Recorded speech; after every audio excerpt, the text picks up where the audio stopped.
नमस्कार। देशकाल प्लस में आपका स्वागत है। मैं हूं मुकेश कुमार।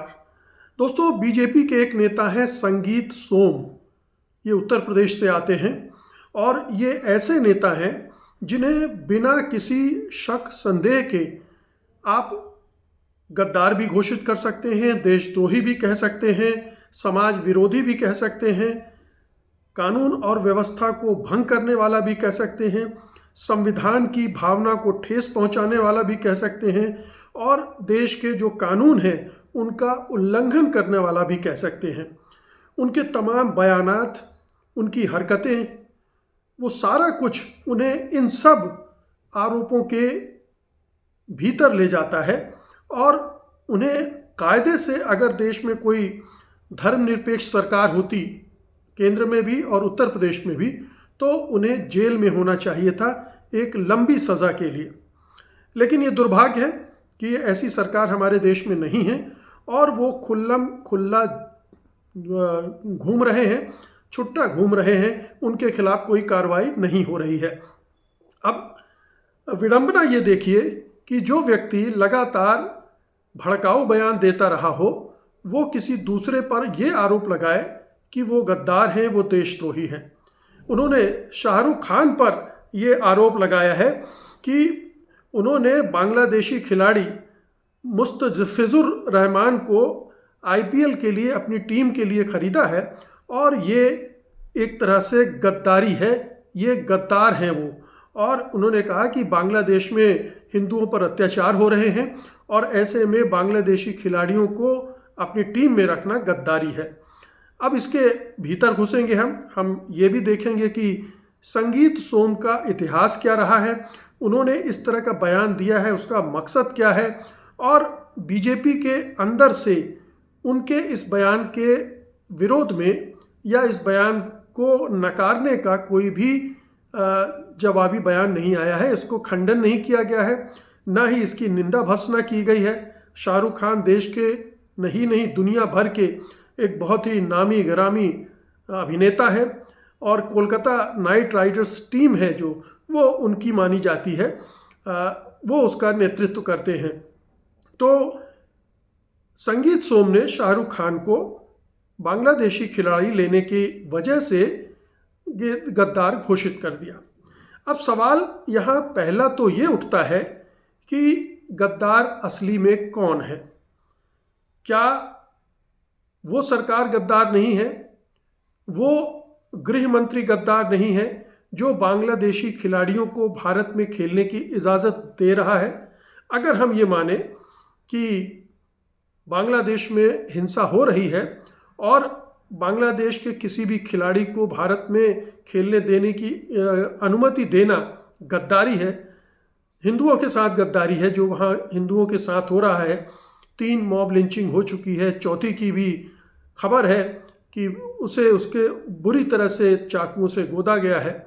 तो वो हिंसा बांग्लादेश में हो रही है, उसकी निंदा भर्त्सना करना बिल्कुल ज़रूरी है और भारत सरकार को भी उसका प्रतिरोध करना चाहिए। हालांकि नैतिक रूप से वो कहीं खड़ी नहीं है, क्योंकि जब भारत में ही हर दिन, हर हफ्ते, हर महीने मॉब लिंचिंग हो रही हो, लगभग 200 मॉब लिंचिंग हो चुकी हैं पिछले 11 साल में, तो फिर वो किस मुंह से किसी दूसरे देश को, उसकी सरकार को इसके लिए कहेगी या उस पर दबाव बनाएगी? बहरहाल ये दूसरा मसला है। लेकिन अगर बांग्लादेशी खिलाड़ियों को भारत में खिलाना गद्दारी है तो सबसे पहला जिम्मा तो गृह मंत्री अमित शाह का आता है, क्योंकि ये उनकी जिम्मेदारी है तय करें कि भारत में होने वाले टूर्नामेंट में किस देश के खिलाड़ियों को आने देंगे और किस देश के खिलाड़ियों को नहीं आने देंगे। अगर वो तय कर लेंगे तो आईपीएल में किसी भी दूसरे देश के खिलाड़ी को खेलने की अनुमति नहीं मिल सकती। आईपीएल अपने दम पर, जो आईपीएल का मैनेजमेंट है, अपने दम पर तो ऐसा कर नहीं सकता है। तो सबसे बड़े गुनहगार अगर संगीत सोम की परिभाषा के तहत चले और सबसे बड़े गद्दार तो फिर अमित शाह हो जाएंगे।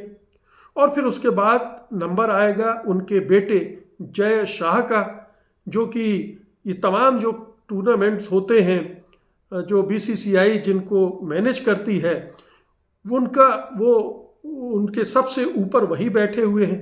तो जय शाह फिर नंबर 2 के गद्दार होंगे, क्योंकि वो आईपीएल में बांग्लादेशी खिलाड़ियों को क्यों बुला रहे हैं, क्यों उनका ऑक्शन हो रहा है, उनकी नीलामी हो रही है और वो खेल पा रहे हैं।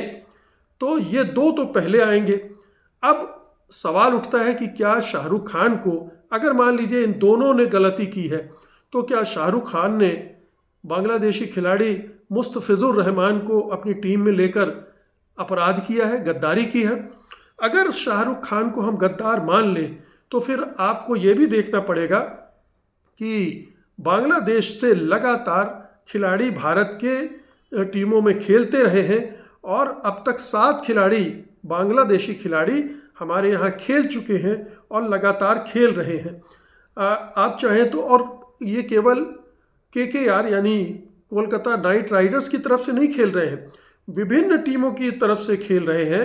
जैसे सनराइजर्स हैदराबाद, यहाँ से बांग्लादेशी खिलाड़ियों ने कई टूर्नामेंट खेले हैं। मुंबई इंडियंस में मुस्तफिजुर रहमान वहाँ से भी खेल चुके हैं। राजस्थान रॉयल्स से 2021 में खेल चुके हैं।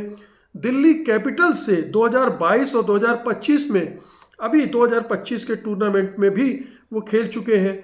चेन्नई सुपर किंग्स से वो 2024 में खेल चुके हैं। अब 2026 में कोलकाता नाइट राइडर्स ने मुस्तफिजुर रहमान को अपनी टीम में लिया है। तो ये पूरा एक इतिहास है बांग्लादेशी खिलाड़ियों का भारत में खेलने का। लेकिन दरअसल ये मुद्दा है नहीं। दरअसल मुद्दा ये है कि संगीत सोम को और उनके जैसे तमाम नेताओं को कोई एक मुस्लिम चाहिए जिसको केंद्र में रख कर वो दुर्भावना पैदा कर सके, लोगों को भड़का सके, हिंदू मुसलमान की राजनीति कर सके, क्योंकि इसके अलावा तो उन्हें कुछ आता नहीं है। वो यही करते आए हैं, एक से एक भड़काऊ बयान वो दे चुके हैं। उन्होंने कहा है ताजमहल गद्दारों द्वारा बनाया गया था, वो इतिहास में धब्बा है। राम गोपाल यादव के बारे में उन्होंने कहा था कि अगर वो विरोध करेंगे तो सनातनी उन्हें सड़कों पर दौड़ा कर मारेंगे। वेस्ट यूपी पर कहा कि वेस्ट यूपी पाकिस्तान बनता जा रहा है। अलीगढ़ यूनिवर्सिटी को बंद करने की मांग की और दादरी मामले का, जो दादरी लिंचिंग का जो आरोपी था, उसे बेल दिलाने की कोशिश में भी वो शामिल हुए। और सबसे बड़ी बात, मुजफ्फरनगर में जो दंगे हुए थे 2013 में, उसके वो मुख्य आरोपी थे। दंगा भड़काने की, भीड़ को उकसाने के लिए और फर्जी वीडियो फैलाने का उन पर आरोप लगा था। दंगों में करीब 60 लोग मारे गए थे, हज़ारों विस्थापित हुए थे, लगभग 50,000 मुसलमान प्रभावित हुए थे। और सोम को राष्ट्रीय सुरक्षा अधिनियम NSA के तहत गिरफ्तार भी किया गया था। लेकिन अपनी सरकार आ गई, बीजेपी सरकार बन गई और उसने बहुत सारे मामले वापस ले लिए और संगीत सोम जो है अब वो खुल्लम खुल्ला घूम रहे हैं। लेकिन एक बार वो जीत पाए हैं 2017 में, अभी अपने इसी दंगाई कारनामे की वजह से। उसके बाद से वो नहीं जीत पाए हैं। सरथना से विधायक रह चुके हैं, मेरठ ज़िले की सीट से, और इनका नाम मीट एक्सपोर्ट कंपनियों जैसे अल दुआ, अल अनाम, इनसे भी जुड़ता रहा। यानी ये बीफ के, मीट के एक्सपोर्ट में भी सक्रिय रहे हैं। तो ये इनका पूरा चरित्र है संगीत सोम का। अब उन्हें लग रहा है कि ये हिंदू मुसलमान की राजनीति करनी है। और अगर शाहरुख खान, सलमान खान, आमिर खान, सैफ अली खान या इनसे जुड़े किसी रिश्तेदार का नाम ले लो तो खबर बड़ी बनती है। मीडिया तुरंत उसको कैच करता है और उसको लेकर वो मीडिया खेल जाता है। और फिर वो मीडिया, जो गोदी मीडिया है, वो इसको भी बीजेपी की राजनीति के हिसाब से, संघ परिवार की राजनीति के हिसाब से प्ले करता है और समाज में नफरत और हिंसा की भावना को बढ़ावा देता है। तो संगीत सोम इस तरह के व्यक्ति हैं। तो सबसे पहले तो जो ये बयान दिया है, संगीत सोम को इसके लिए अरेस्ट करना चाहिए, गिरफ्तार करना चाहिए, जेल भेजा जाना चाहिए। और जो तमाम पिछले आरोप हैं उनको भी ध्यान में रखकर उनके खिलाफ कार्रवाई होनी चाहिए। लेकिन आप भी जानते हैं, मैं भी जानता हूं और पूरा हिंदुस्तान जानता है कि ऐसे लोगों के खिलाफ कोई कार्रवाई नहीं होती है, इनको पुरस्कार दिया जाता है। ये 2027 के चुनाव की तैयारी कर रहे हैं, योगी आदित्यनाथ की मदद कर रहे हैं, बीजेपी की मदद कर रहे हैं।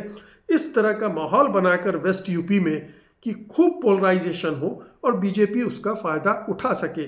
वेस्टर्न यूपी में मुसलमानों की तादाद अच्छी खासी है, उनको टारगेट करके ये राजनीति बीजेपी करती रही है, पहले भी करती रही है और फिर उसने यही शुरू कर दिया है।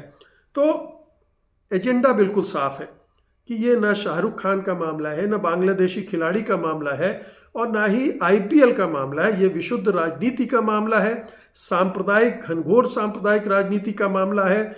ये उत्तर प्रदेश के चुनाव की तैयारी का मामला है और एक ऐसा व्यक्ति इस मामले को मुद्दा बनाने की कोशिश कर रहा है जिसका खुद का अतीत दागदार है, काला है, कलंकित है और वो खुद अगर दूसरे को गद्दार कह रहा है तो उससे बड़ा गद्दार कोई और नहीं हो सकता। बहुत बहुत शुक्रिया आपका, धन्यवाद, नमस्कार।